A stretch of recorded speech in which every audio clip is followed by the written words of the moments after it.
Welcome, HUD fans. The movie I'm reviewing today is called Mother, directed by Darren Aronofsky and starring Jennifer Lawrence and Javier Bardem. After watching some trailers for this heart-pumping psychological horror film, I decided, like any responsible consumer of media, to head to a theater to check it out. I was treated to a near-empty theater and a film experience I'll not soon forget. After the film, I looked up some reviews online and I knew right then and there that I absolutely had to review this film.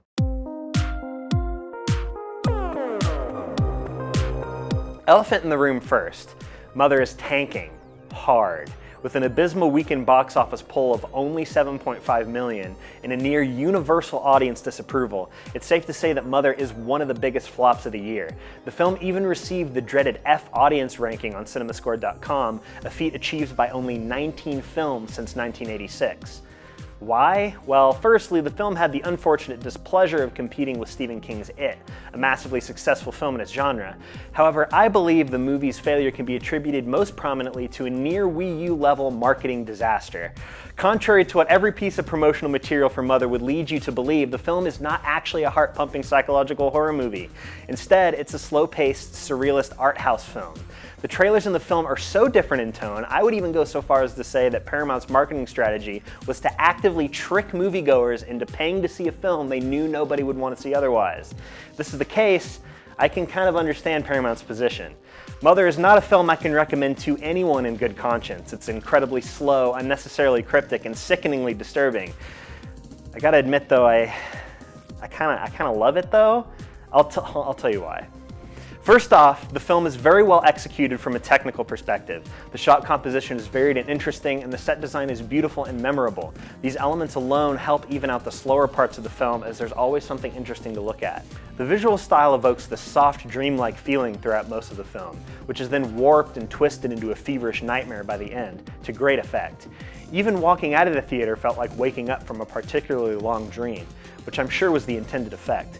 Immersion in films is something I highly value, and Mother accomplishes this. Secondly, the acting in Mother is overall very solid. I'm not a huge Jennifer Lawrence fan when it comes to her previous films, but I feel like her performance in Mother is excellent. I completely understood her character's confusion and frustration as she descends into delirium. Javier Bardem does a great job as well. His character is purposefully difficult to get a read on, and Bardem does a great job of portraying this by unnervingly flipping back and forth between emotional states throughout the film. Finally, I want to address the main aspect of the film that I really enjoyed, and one of the main reasons I felt that most people dislike this film. Mother is rife with allegory. What that allegory is I won't spoil, but I do feel that it's important to know before going into the theater that there is a deeper meaning to the film. If you aren't actively looking for it, the movie will most definitely seem like a confusing mess, especially since the trailers do absolutely nothing to prime you to scour for a hidden meaning. If you feel that the overly cryptic nature of Mother is a failure of Aronofsky's writing or merely overbearing pretension on Aronofsky's part is up to you. But because I was lucky enough to catch on as I was watching the film, I could unravel Mother's twisted allegories as the film progressed, leading to an incredibly satisfying viewing experience not unlike the joy of slowly unlocking an intricate puzzle box. In conclusion, I want to reiterate, this movie is horribly inaccessible and most definitely not for mainstream audiences. Heck, it's barely even for niche audiences. The film is confusing as all hell, and there are scenes in this thing that are near unwatchably disturbing. I wouldn't subject anyone to Mother that doesn't fully know what they're getting into. I have to give Aronofsky and Paramount some credit though for pushing a film like this to mainstream audiences. Call it crazy if you want, but I gotta respect them for not playing it safe in an industry that I feel is stagnating to a point of no return. That being said, I give Mother 3.5 stars.